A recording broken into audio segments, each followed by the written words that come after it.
Inside Out. Kale, on the Inside Out, ne Joseph Tamale Mirundi nate nkwaniriza gw'omulungi atulaba. Oli otyana gy'osinza okutulaba, webala obubaka bwo, obubaka bwe muweereza tubufuna era bulijjo tubudiscusinga. Nze ne Tamale Mirundi mu Inside Out, tubana bingi ebyokunyumya. Ebyafaayo Mirundi abimanyi, aludde mu bintu bingi ng'abyetegereza. Mpozi kyesinnamanya Mirundi kyabazinga wa Busoga ateekateeka embaga nga November 18 nga munnamawulire waliwo embaga gy'ojjukira eya ene cultural gye wakavaringako during your time oba embaga y'omunene nga president oba byali byamaanyi nnyo. First of all, mu tradition za monarchs baagala nnyo omwana omuto okusikira obwakabaka. He lives longer. He lives longer, yes. Nti kati ono kabaka wa Buganda awangadde nnyo. Omukama wattu olajja kuwangaala.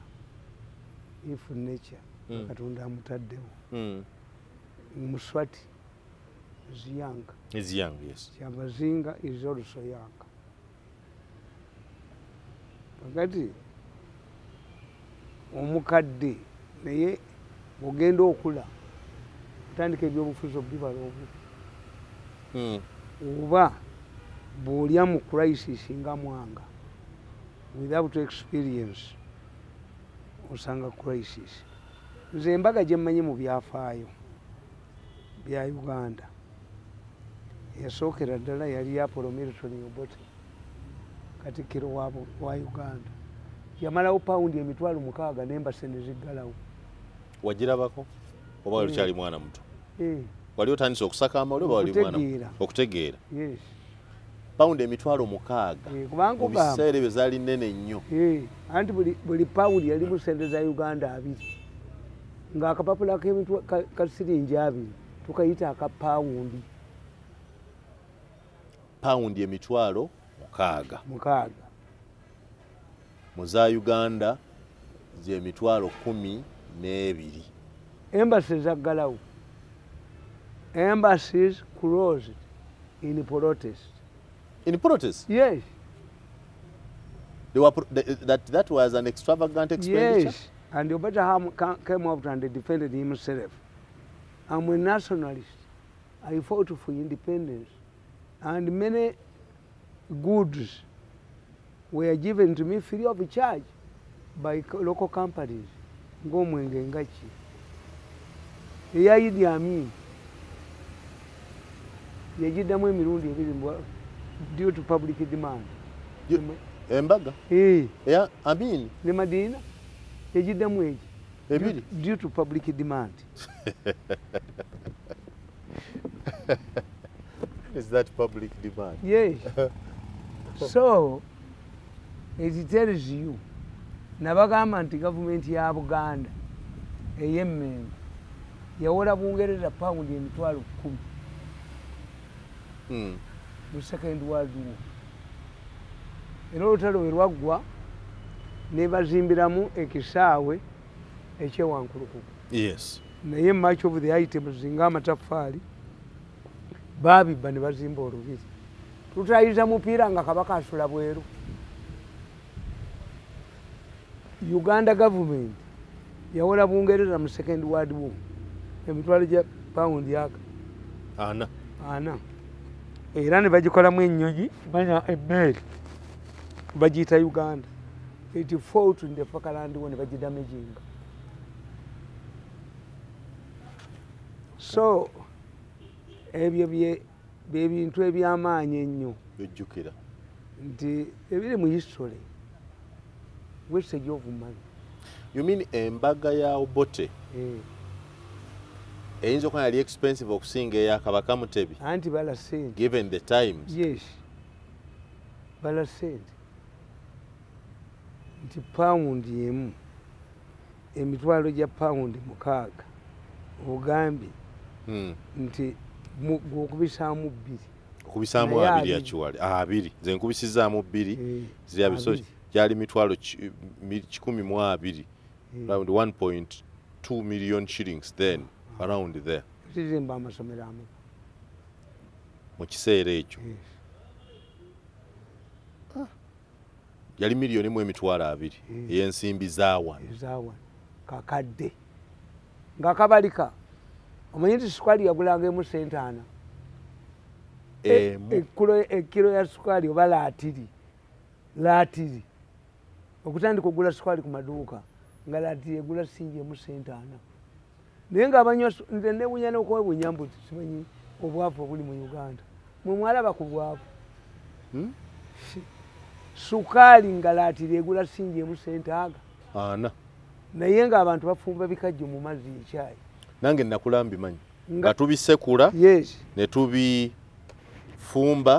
ne tukamulamu amazzi ago ye sukaali kwe basama omanyi nti ogolola esuuti ng'eno oba empale ng'amazzi bagateeka mu cupa agabuguma paasani agigula amazzi agabuguma bagateeka mu cupa ne bagiyisaako ebyo babikunyumiza oba naawe nabirabako ate nga ffe famire yaffe yali waggulu nnyo waaliyo batuyitayo waloyiziyo kiralama in my village ekalagala abantu bagendanga kulonda bisabbuuni ebivaamu empiki kuwoza ngoye ebipaapaali naye nga omuti gwa sabbuuni gugula sente nno oba civilization omanyi ne comfortability oyinza okugaana ekintu because of comfortability nga sente okola ki ozirina waliwo omusajja masiikiini yali beega omusajja n'amuteeramu kiro ya golodi mu bagging basket ye he continued begging motoka nemutomera abajja omuddukira ne bagitwala he didn't know the value of what they had given him. He continued doing what? Begging even when he had been given. Tulina okumanya ebintu bibiri. Ennyama nga bagirya lwa mukaaga. Abondo be b'amaanyi. Era Abaganda bakugambanga tinga eggadi y'olwomukaaga etaliiko nnyama. Nga bwe baba balima bwe mbadde nga nnima wano n'enkasuka akambe mu luggya nyinza okulaba ng'akeegalise kozi taata ng'agula nnyama. Ennyama akambe bwekeegalikanga tugenda kuliira era nga tulina amato mbwa zirume muvubo mukuba kkonde byonna byaggwawo nga mbwa zirume tiembwa zirume n'abaana balye erirwa mbwa zirume alira ku lunaku olukulu Christmas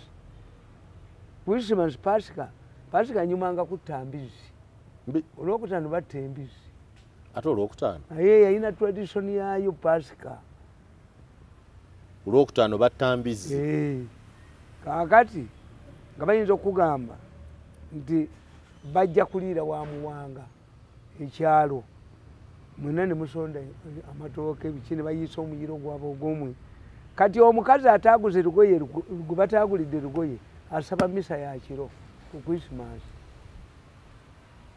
kuba talina lugoye era nanyumirwanga nnyo misa y'ekiro naye nga nzisigenda kusoma byavumanga faaza ekiro ebyobuwemu faaza mala tugende wala gyawola baba nebikubawo ebiddirira kati badyanga omusajja yalidde emiwogo gye emisana gyonna yeetegekera lunaku nadda mu kereziya omuli ettaala n'alyoka azunga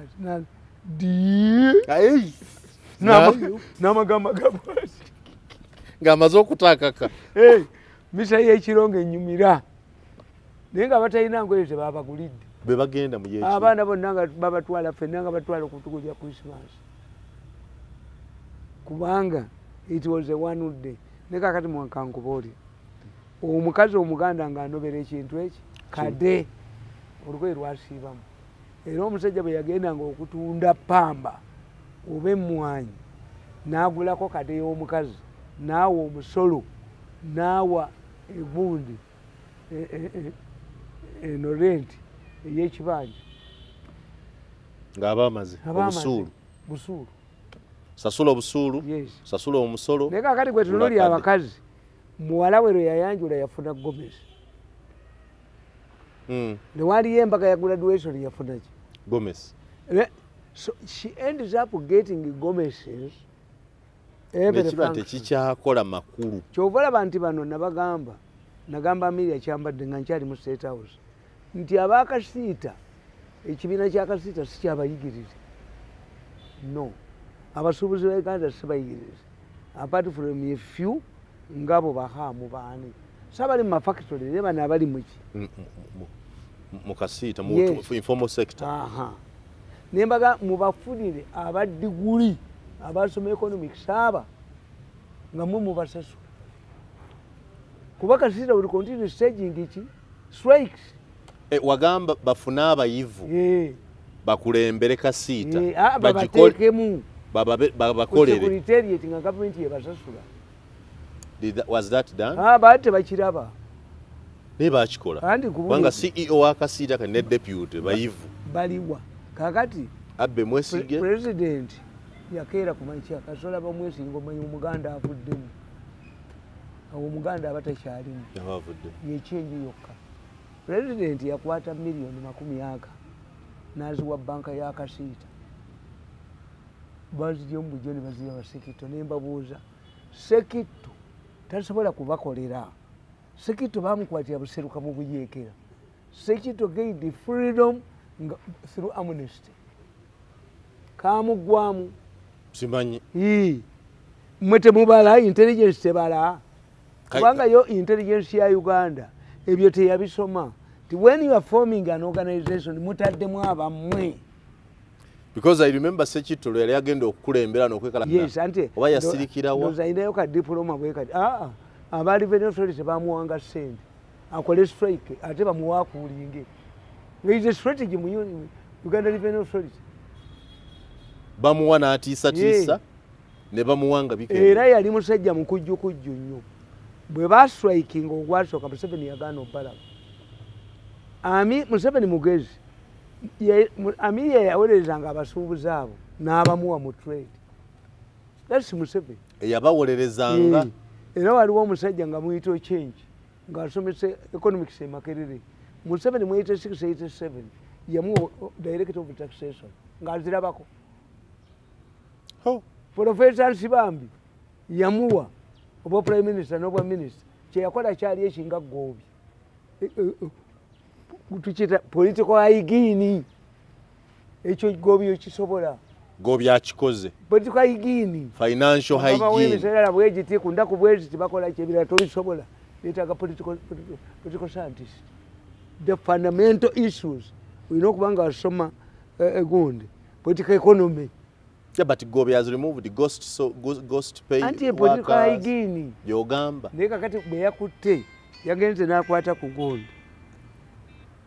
ku ssali jangu inside out yagenze n'akwata ku ssali Museveni kye yamukoze Ggobi n'akabuzi tasobola kakwatako ne Bahati yababuuza nti bapalin secretary ani abalonda president obalinako powers gwe Ggobi tinedde kubanga bagoobi nti kyembasaseko the permanent secretaries are appointed by the president Ggobi yadduse emisinde okuva mu sente yabadde entebe atuula mu ntule bwati muzeeyi yagambye Bahati ebigambo Bahati ajja kulwawo nga takwata kaboozi they provoke him omanyiga nkubuulize because you don't have powers to appoint. Yes. How do you sack? Baggobi ekibalima kiri bwe kiti. They don't study the mood of the president and the situation. Zineberanga mu State House nga bakuga nti kati situation ya maje. Ayinza n'okunoonya n'obula. Mumu studyinga ndikati ali mu mood bweti ne mumu avoiding era nzo olunaku lumu yampita ewaka sawa mukaaga ogw'ekiro Amelia nanga ntolinnyayo situation yaki ya maje. Why nti Bukenya yali amujjuzizza as an aide of the president, I hear you people announcing President Museveni ajja kubeera ejjinja. You ring me, I don't confirm. An aide of the president cannot talk about the whereabouts of the president until after he visits the area. Tekyali kya buntu okubategeeza. Anti kankubuulire kati nze yalina ennyonyi bbiri nga tetunnatundako emu. He was coming from America n'atuuka e London n'alinnya ennyonyi y'abasaabaze naye nga yina ennyonyi mmeka? Bbiri. Oba situation oba ki? Saa munaana ogw'ekiro abasirikale ne bankubira essimu. You are an expert on propaganda. Konse yes. Tukolera akabadi. Museveni president Muzeeyi bamulabe mu nnyonyi y'abasaabaze e London. N'anyumya n'abantu. When he has two planes. Omukyala wammwe yali alina akabina omusoga yakafiira mu public service. Oyo. Musuubira yali aganye president okulinnya Concord ng'alaga e Bufalansa. Now we have put it in writing. Uyu Musuubira, this is a powerful naye muntu. Musuubira agamba president give me nti nakugambye n'ogaana tolinnya Concord. Right to me. Confirm. So that in the future I can defend this. You never know what happens. Never batia. That's why we call them permanent secretaries. They continue with any regime. These are permanent secretaries. Who is else called a permanent minister? No one is called a permanent secretary. Kakati bantu bagobi tebamustudyinga. Gobi and Sali are all permanent secretaries. Tinze ampita nga Kenya amujjuziza. Tiyayogedde about sizo nga tonnava London. N'atubuulira gy'oli. Ngenda okutuukayo nga mukambwe muzibu. Yampita ekirundi ngana okugenda. Gundi Amelia kyambadde. Akulabudde. Nti kati maje. Nenkera tewaligenzeyo nenkebera mu byange ng'olugendo luli safe. Namala kukebera mu byange. Ogenda gyali. Ne bwalinga ne Museveni wakozesanga ebibyo. Ng'era bikubuulira. Ate entebe yange teyabeerangayo. Kakati ambuuza, why did you disclose my whereabouts if I actually arrived in camp at Entebbe? Nemugabe wa Excellency, I was contacted by the soldiers who nemuleeta omwana namutya bebo betwagala okubeera n'omukulembeze betuyita ba handlers si ba advisors. Yajja nakuba salute namuga nze namugambye to create a diversion for us. You have two planes but you came in a passenger plane. Tubadde tuyita government you were wanted by terrorists. Ate waba wenyenye ddamu okutwala. Ziba tezikyakututa. You were risky. Era president yaŋŋamba. Ye yakugamba lwaki yalinnye ey'abasaabaze. What was the intention? Yaabwe bya security. Nze nakola kabadi. Ne mbagamba nti President Museveni boarded the passenger plane because he wanted to check what prevents ministers by going through by economic class. In the future, no government official is going to use other planes. Because the economy is safe. The president has tested it. Nenkakola akabadde tekayitayo koze mu Kenya mpalana nga bano baali bampalana.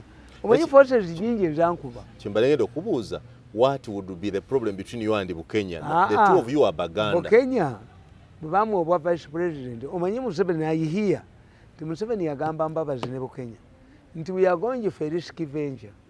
What if parliament fails to amend the term limit? Let us float two people, Bukenya and Mbabazi. In case I fail, kati ye Bukenya going ahead, nataka on a presidential campaign team. When I read one of my books in Kugamba, he started collecting Kugaba before. Yampo bwa information nabwa n'ekibazo eyali mu Simba natandika okulwana nange quietly ku program ya Simba nenjibuukako agenze mu bamusako. Nobody can leave Gasimba ganenze nali first. The moment I assess.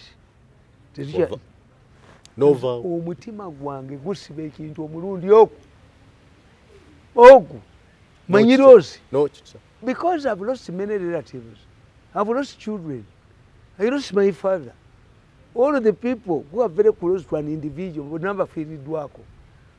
Kakati kitegeeza ki? If I leave government, can anybody who has left the government go to a bank at the end of the month? Omutima gukijjayo. Bw'oba wazika ku kitaawo muwanga tolina gy'ogamba nti wayi ndabye abantu bangi nnyo ku mbaga kanonye taata. Except if he disappeared. You keep checking. This is the problem with the noble people, which I'll explain later. Kakati, Museveni yabagamba, you people, give Mirundi unfettered access to me. Never ask soldiers. You see, bring Mirundi's mother, Ajanda. Oh, I'm coming closer to the president. To the president. But I thought as his press secretary, you cannot be his press secretary and keep a distance. Abasajja bano beetaaga case study nze mbamanyi. Nti boss tukiita group psychology. I was explaining this morning. Nembaga nti kwata ebintu ebi ng'oyagala okulaba eggwanga bwe lifaanana. Tulina kye tuyita body politic of the country. Body politic of the country ekulaga nti bannabyabufuzi baamu mu ggwanga eryo beeyisa bati. Political landscape ekutegeeza ensi eragawa etambula etya kyekiri ku ground. So body politic, political landscape, ekyokusatu group psychology. Nti I know tigwe kwata omulambo gw'omuntu gusokolemu ensigo ezi gutwale Busoga amalwaliro gaweddewo. Nga bategedde Abasoga nti omulambo gulimu ensigo ibiri egula dola emitwalo eki ejja dola obabbyeko dola emitwalo 10 tedwali lisigalawo tebakuba akagoma kaabwe odireeta oza bwoditulyako edde oba olina okuditukobera yeddiri. Tulina group psychology nti abasajja abatereezezza eggwanga lino Basoga. Era nze ngenda ne mbawulira nga Abasoga babajereka. The first person to put a canoe on water in Uganda is a Musoga. Omuganda Lubugo. How did he come out with Lubugo? It's very unique. N'abazungu lubakanga. Si lwabuzi, si lwaki. Yakomaga emiti emeka. Ate waliwo Lubugo n'ekikunta. Ekikunta ekifa ku nseerere. Olubugo mulimu n'olwakimoto miliyoni ezi. Olw'abakazi ab'ebbeeyi ze bambala. Balwokya k'essanja ne balukomaga ensaamu ndala. So technology bw'otunuulira. The first person to put a canoe on Lake Victoria was a Musoga. Gana amazina ga Nankasi Abaganda ge bazina is a Kisoga dance. How did Geraldine Sally get there? Kakati okitegedde. Okutuuka ebintu okumwokya. No, andi kankubuulire. Ti bano tebategeera Museveni muudu gy'alimu. Nti omusajja omusanga ng'ayina ebyekisiyaga. Bimusumbuwa. Ayina abazungu abasibye eki. Ebintu bye. Yes. Byamaguzi. Ayina international community. Efuuse hostile. Bw'obeebaka otulo. Ye teyeebaka. Ensi egenda where do I fit mu changing society? The Israelis are my close allies. But we have hosted 2 Iranian presidents. So we cannot speak in support of Israel. Ye Museveni amanye ekiri e Sudan. Amanye ekivaako banno okugwa Gaboni. Amanye ekiri e Kenya. Bw'ofuluuta, bw'eggobya ofuluuta, olabira kumpi wano. Kakati kakuboggolera. N'okeera ku makya. Kubanga bapamale secretary babe. Toyinza kwekudde obujozi abasajja abo bwe bayina yaki. Nabo baalya ssente. Parliament directed. And what you don't know. Parliament nayo yagikubye n'agiteeka ku ttaka ate yakagwa emirundi mingi. What you don't know. The Muhoozi factor y'amaanyi. Muhoozi ayina security agency enoonya ku corruption. Betikemye byakuzannya. Sure. Yes. Museveni takozesa obufiiso. Ate mugezi nnyo. Asooka n'akuyita. Kati ayinza okuba yasoose kuyita nassale. Ate Museveni okuva lwe yazaala abaana abawala.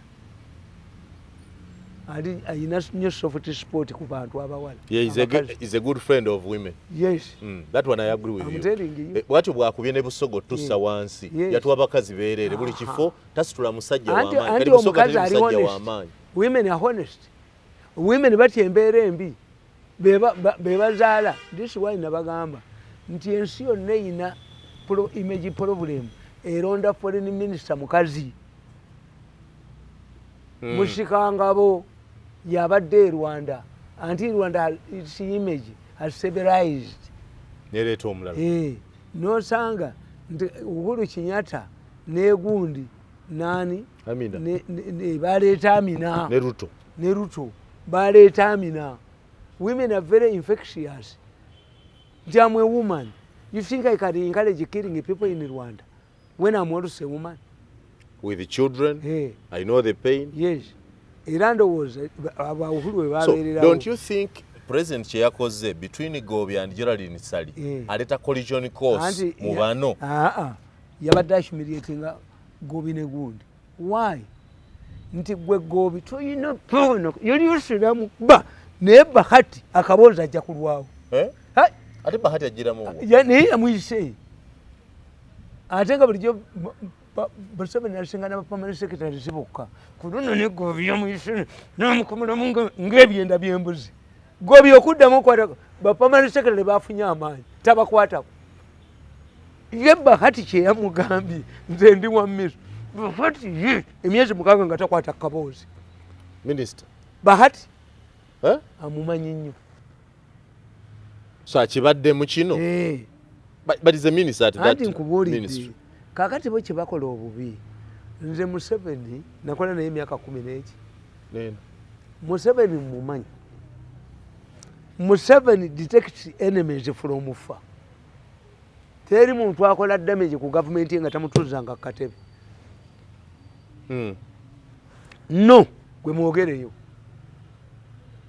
Aba yamulabye dda. Museveni uses reverse psychology and deception. He's an expert. He encourages you to damage yourself, forces you on a self-destruction mission. Museveni ye kyakola aleeta bonna basome n'okiwakanya gwe Besigye. Naye nga gwe okusoma kw'olowoolezaamu kwekwe wa miyingo kwekwa bano abalina quality education yes kyayina yakozesa ekigambo eki universal education. Kakati gwe kyotumanyi muwanga quality education gye tumanyi si ye quality ya ordinary man gy'amanyi. Si byabukana. Yo ordinary man mwana agenze ku ssomero atende n'agenda ku ki? Era the argument was yaffe ajeyo what's the quality of what he has got. Era nze mbagamba abakulu b'amasomero timuleme kubonyaabonya bazadde. Omuzadde teyasoma n'omugamba nti mu economics akola bubi. Nti tuli ya report yo amukolere ki? But Mirundi, you are a political scientist. What does it tell us? Parliament bwe wa directive yakoma nkugambye na suspending ate Museveni abisazaamu. Is it not weakening his own institutions? Ate kati bw'abakuba asigaza ki? Parliament is on a self-destruction mission. Nti Museveni realize nti bamusombera ebizibu. Amateeka gonna ge baleetako abizibu byereere. Kubanga bo bali ku populism. The parliament must be populistic. Why? It's an institution. Tikadaga yali agikoze eki? Agizimbye. Nti an institution. Parliament would be on legislation. Parliament in political science is a conversion box. You put in demands and it produces policies. But it must popularize itself. Two, in absence of a politibulo, nti kuena security teri kyamagezi kivaayo. Where do you get policies? In a cabinet and when are the security? That's where they're supposed to come over from. Motions on Mugund Muchi cabinet. Private members motion. Kakati chikutegeeza is the chief whip who doesn't know what to do. Why? Nankabiro yakola kwa chief whip kasenta alina gyazijja 5 billion to handle tako Kadaka pay nakos. Tezaali za Museveni alina gyezijja bakube Kadaka. Kakati without money Museveni yamanyiza abantu sente nti abaga muzeyi twakuyisizaamu naawe kola ki. This is why the person who replaced me mu State House yalemwa. I was using my money. Really? Abamawulire nga mmanyi who are the key people in the media. When journalism need exclusiveness, muliikingireyo story especially kakando yankubiranga esimu inayo ko inayo. Waliwo n'omulala ali mu monitor. Nga nkabaterekera kidinayo. Exclusiveness. Tebagala story nina press conference buli omwagirabye. So you cultivate the media in who matter in a media institution. When a media institution is dry, that's when you give them content. Ngebyo bimanyi. Two, Museveni tamanyi checkbook journalism. To give journalism money when I've created news for them. And salaries and what? Museveni omugambe nti muzeyi percentage okuwaba amawulire. You dig it in your pocket. Ate kwa yo amawulire alowooza.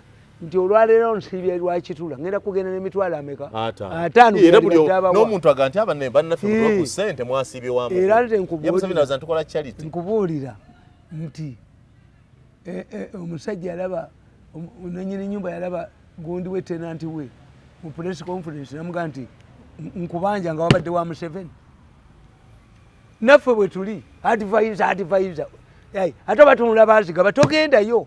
You will create trouble for yourself. There is no money. Because everybody will be pouncing on you. Your family will pounce on you. 1.7. Because you are an advisor. Yes, you are an advisor. Of the president. The topmost man in the land. To avoid clashes, let my wife know that I am unemployed. To have peace in my family. My children will know that he has no job. You are a presidential advisor. It was assuming without. Kubanga sijja kweyambisa kifo ekyo kubba. I have many enemies. N'emikwano gye tegikuwa. Ate gwe munnange yatuuka. Ezo yusizo zitubonyaabonya. Iyi mmotoka emunyabuze. Nze ngitira Mirundi. That's why they say. Nasaba omukulu w'essomero ng'ojjidde mu yusi. Nti nsaba omwana asome ompeeyo emyezi 2. Ng'ojjidde emmotoka ya gavumenti. Yes. Tebamanyiri yoli ti. Obujozi bwokka oba baniyesa ku bantu bwanyanja. Singa ze kupuliidinga. Ebyo nabigaana. N'otwala 5 billion ye n'agenda. Nabigaana. Gwe Museveni akanyuge watali ssente. Ebyaŋŋaana okunnya. 5 billion bazitutte. Mukuba simu. Are you honest? Very good. Now Mirundi, I agree with you. The other day wangamba osulawo otya omulimu. Oli mu kumpa mulimu oze general manager. School fees ni mukwewozaako omwana mugemerere ku nkola kyekyo. Kuba general manager nkikola nze noonyeza. Mayiga teyazinoonya nga kabaka amutemerako. Zirudda ozinoonya. Ozinoonyeza ngo noonyeza advert. Money looks for money. Where do you get money from? Noonyeza ebirango. Nze if you give it to me ekiri free. Naye buli kasente konna kali bakajjawo dda gw'olina kubeera hunting dog. Ogende kapapula. Now, Mirundi, how do we defend Museveni? Nti supporting okulwanyisa corruption. Nga parliament bwegamba nti Geraldine Sali is corrupt. Ne bamugobera ate amuzizza. Nkubuulidde. Tebamenyi bwe bakola. If I want to eat money nze nzirya. Batugamba mu psychology nti a thief must be highly intelligent. A liar must be highly intelligent to remember what you said yesterday. Liar must have a sharp memory. Nti Buwanga osanze mukazi wo oba girlfriend wo n'omu tyatono mwito nti mwannyinaze. I look the other way n'engenda. The next day I find you with her. Nti yani neighbor wange. The third day nti landlord wange. A liar must have. The lie has changed. Yes. He started as your brother, your tenant. Omubbi alina okuba nga alinga kapa. Kapa eriira emmese ku ssuuka enjeru n'eterekawo omusaayi. You cannot even imagine. Eh? Yes. Never go back snake. A snake ejja nnyo enkoko bw'ebiikira. Naye bw'emala okumira eggi eyita mu katuli akatono. Eggi neryabikirawa. Mu lubuto. Bw'oba oyagala okutta omusota fumba magi. Effumbe terina we liraga. Yeerimire emire effumbe. Ne ligaana okwabikiramu. Eyita mu katuli akatono kuba ne bwe kuba gweyubula era guyita mu katuli katono naye amagumba gaagwo omusota nalwo gulina tayimu gye gukoma okweyubula. Tewali Katonda ekyekola kitaliiko empungu ewangala emyaka 7 naye bamala okweza emyaka 10 nga yagala ebibiri ebirala egenda ku lusozi nekuba biiki yayo negijjako neyekunyulako ebyoya byonna in 100 to survive.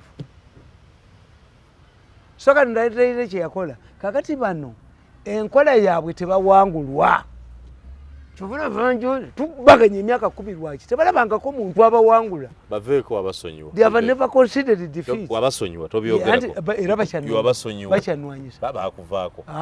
Bate bakulwanyisa bakochewa. Bacyanwanyisa empapanyi bacyanwanyisa.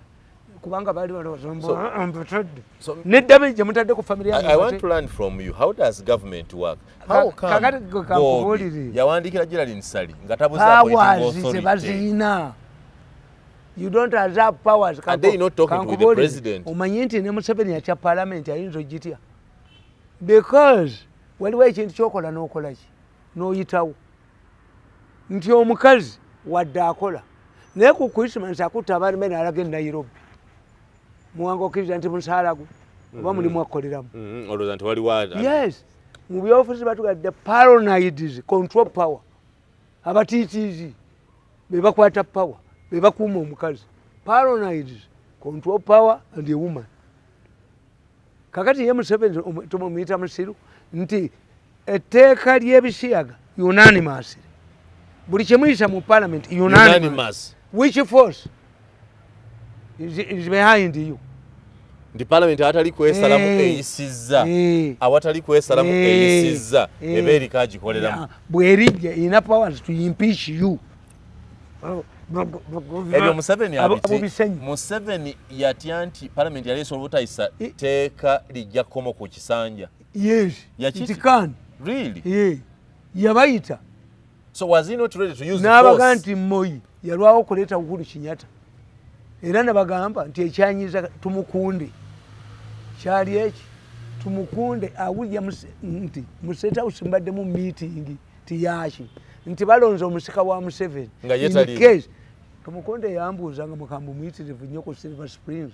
Do they think that I'm a luggage who will be put on a lorry and carried out? Underway. Kubanga tumukunde mmoja yali muyiso.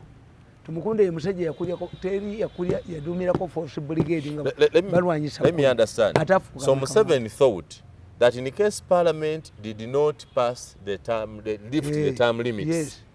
Bukenya Ombabazi would stand in. But me I knew. Era nagamba tumukunde nti ono kakodyo ketayinza butakiyisaamu. Enkima bw'olaba ebuuse ku ttabi erimu ng'egenda ku ddala tegwa ate yasoma mathematics. If you see Museveni picking the presidential papers has won. Has risked his future and past. Tayinza agenda nga ekyonziira. So Kasajjo nomination papers. When you see Museveni going to the Electoral Commission, not sending the people to the Electoral Commission to pick presidential papers, has won. Tosibaawo mukazi wo. Kubanga okugwa kwe kutegeeza nti ali humiliated. Era that is my argument. When I was in Western Uganda. Takabba lwaki akabba. Lwaki kinkubuulira. Lwaki akabba. If you want to rape a woman, attempted rape ne rape punishable the same. Rape. Ulieko. Osanga oyinza okunyuma n'akusonyiwa. Nobeera limosifu. Naga nti ali omusajja oyo yandepinga n'afunisa olubuto naye omwana amulabiridde okusinga baze. Limosifu mu kooti. Yes. Kakati nti bano bagoobi tebamanyi Museveni bwakola. Museveni lw'okusiriyaza we. Museveni was the snakes out of their hole zibagoobi. Ate ye Museveni kweteka nti abakozesa bagoobi tabamanyi. Museveni knows who is using Gobi. I think you don't know how much Museveni loves Gobi. Ate bo tebamanyi nkubuulidde. Mirundi. Museveni loves Gobi. Gobi yakola naye emyaka emeka. I'm telling you 14 years.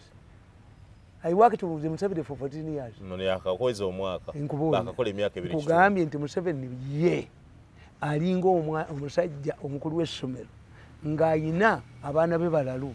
Gwe bafunyisa olubuto ye gwagoba abaana basigalawo. Gwe kolaga n'abantu ba Museveni okola ekintu bo tebalabika ate abakwatawo.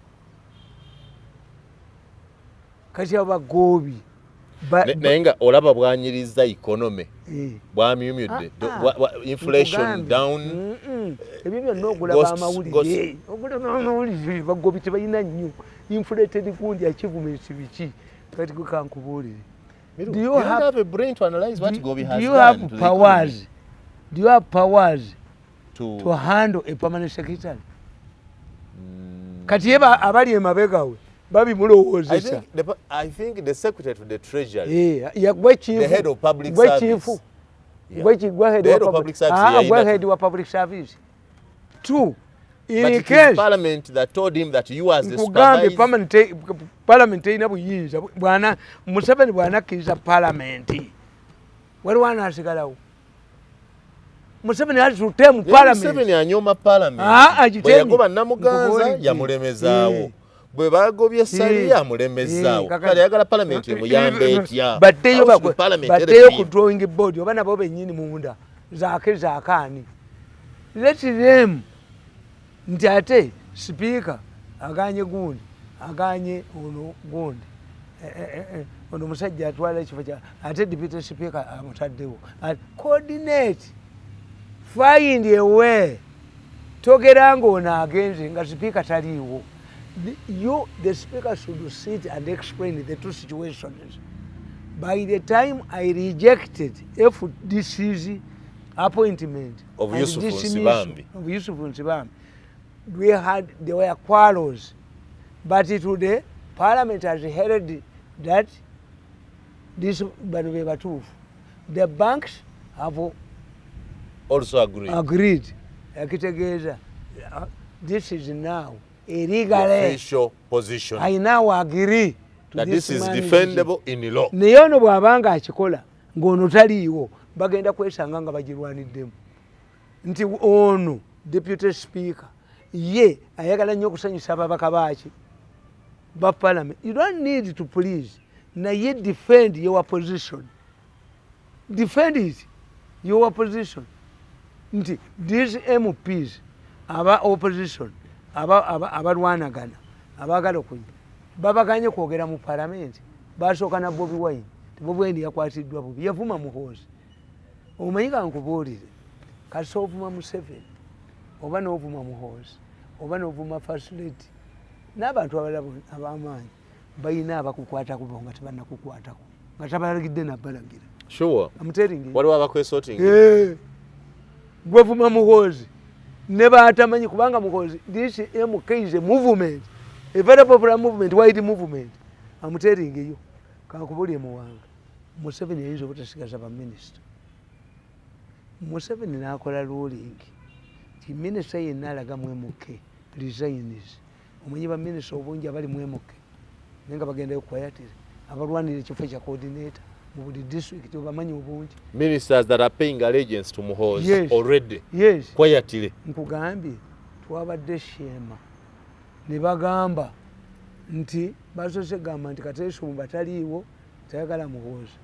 In the evening ne gwe baawangula bonna bazze ne bakola allegiance. I planted a tree because I represented Muhoozi. I was the most high ranking officer mu gundi awo. Naye n'aba opposition baplantinze omuti mu Muhoozi gundi. Muhoozi ki bagiyise batya square. But you appointed in Uganda. How did you represent him in Shema? Atenze njogera Bakulonda Buganda. Region ye number. And I'm popular. Mwanga tomanyi how popular I am. I tell you, President bamulimba nti siri popular.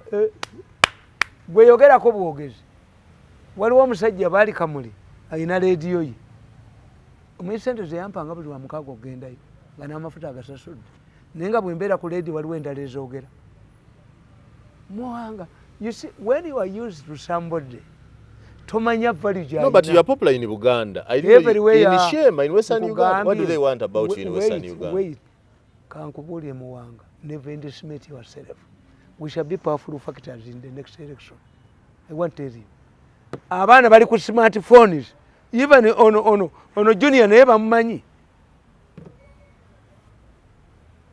Elections, we are going to determine elections in Uganda. panelists like me. But already your followers have complained that they don't expect to be a Muhoozi person. Why? Why? But they said, oh, Mirundi, we thought he's an intelligent man. Why there? They complained. They right. Bagamba, kankubuulire. Teri mukulembeze nze mbimanyi ebya psychology. Tukita reverse psychology.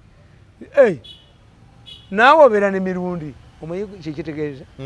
Weewulira ki? If somebody asks, naye Muwanga. Naawe osobola okwogera ne Mirundi ne mutuula. Emba nzitowamu. Kitegeeza oswala. Waliwo ekya contempt ne ekya respect. Why? N'abambala t-shirt ezayera eno gye bali. Kyobola nti t-shirt zange. Nze banga Muyanga. Naawe n'ogende wa Muhoozi. Ogwe Muwanga. Gwani ajajinga Muhoozi. Ongano genda. Who are you? Gwani oyina kigwe.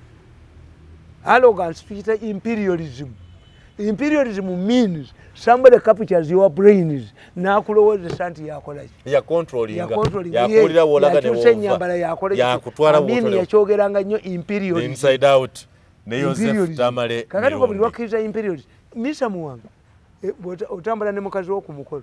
Is that your wife? Misa Muwanga. Is that your wife? Oh yes. Oganti oba malaya. Oba kiki oba nze simusaanira oba nze munafu yayogedde ekigambo eki era kyovola bantu nasazeewo ngenda kuddamu nsuuta ntunga amasuuti gange agaliko Museveni ne Muhoozi tebagula bifaananyi bya Museveni tisati za Museveni tebazigula why eza Muhoozi zezitunda tebagula lwaki Museveni n'ekibiina kye bamanyiza abantu firifingizi so buli ekiriko Museveni balooza kyabwerere obabbye n'obutabo bwange bwagala bwabwerere ebya Muhoozi ate babirwaniranga ku ssente people were ready to buy anti yabakulirizaawo abashepinze era buli ayagala Muhoozi omuwagira yayagala okuteekamu bo be baagala okuteekamu akulabe ng'owagira anti bakitegedde ye next. Is that sustainable? Politics is perception. Techimu kube mukalulu. Asobola kikuma paka mukalulu. Anti ngira n'endowooza anti yitayogera. We are stalking Muhoozi. Muhoozi is not talking. Anti stalking ukitegedde. Ng'omusajja agoberera omukazi gwayagala ennyo kwe yeegomba. Naye nga y'omukazi tabiriiko. This is how Muhoozi has contacted himself. But why is he not talking? Anti is a serving army officer. Yabagana. Abaganda badima yalazibe. This is how he has operated. Nti abalabe be tebamusobola. You can do what? Tear into somebody's evidence. You tear into somebody's manifesto. Kati Muhoozi atayogedde omugamba ki? Abatayogedde. Kugamba. Toyina bw'omugamba. How can you otugotya akasolo akatalina bulago? Ate oba onaatugacha obulago tewali. Okutuga kitegeeza bakagudde mu bulago. Muhoozi yakufuna ba stalkers. Ffe tuli ba stalkers. And we are saying we are stand by generators. But I saw nga the consensus in Western Uganda, Museveni alekere generation yento. You are saying that again? Nkubuli. Museveni alekere Muhoozi. Baga generation yempya bano bonna bali tired gundi. Omanya abayina property. Aba Western okubagezi. Babadde mu power. Bayina property. Bakumye emyaka aga. Ana power yawo. Kizibu nnyo okusanga omwesitaani ajja n'akuba abantu n'abajja mu ttaka. Baba ne bakakoza mutale. Baba na bino ebiganda byawo. Western talabika ku scene of crime. They ran. They took power, balaba abanubbi bwe badduka, ne balaba abakyoli n'abalango bwe badduka, ne balaba nga bonna be babakomezaawo bajjeno baani. One time nti yefunza yagamba, what type of society is this? You had generals, we don't have, you don't have. Those you have, the colonels, we have created them for you. Era Dumira Force Division. And we can create another commander from Wacholi. As we created J.J. Odong. Nenga J.J. Odong yame command. Ate junior way yam creating. The inside out so, this evening. Kakati Abawefu Tamale Mirundi to the extent nti ojawa president afuze emyaka 4. Ngate ne mutani we bamwagala. Naye kenyini yabadde busoga nakola stop opangirula abantu baddukira bamwagala. Yes. It is quite unique. kale the inside out Mirundi kakati kyegamba njagadde twakimaliriza nti Ggubi yakoze ensobi has no powers over permanent secretaries. 2, Parliament cannot be a kangaroo court. Museveni knows bwe batandika ebyo nga bali driven by corruption oba another hidden force ne bamutwala. 3, nti tebamanyi bwe bakola. If I want a policy tolumba sali, no, it must be a policy. We have seen as Ggubi write a concept paper nti we are spending a lot of money in maintaining and renting government buildings. Yes. Renting is cheap. Expensive. Renting is cheaper. Hey. So when I'm traveling in the that you justify that instead of spending money on maintaining our own buildings, now what do? You hire them out, you rent them out, and then you also rent. Does it make sense? Let me tell you. Nti ekizimbe kya Chris Towers bakirehabilitating ne billion 13 nenga vali yakyo ya billion 11. Kitegeeza you could build a better Chris Towers than maintaining. Kubanga sente za maintaining tezijja. Kati ngolimisa internal affairs sente mekazo okozesa ku maintaininga okurehabilitatinga Nsambya barracks eya police. Margaret Thatcher liberalized rail transport, coal miners to liberalize the economy. Ng'ebintu bya Bungereza biri very expensive. Nabirekera abantu. Naye totagetinga ani. Sali.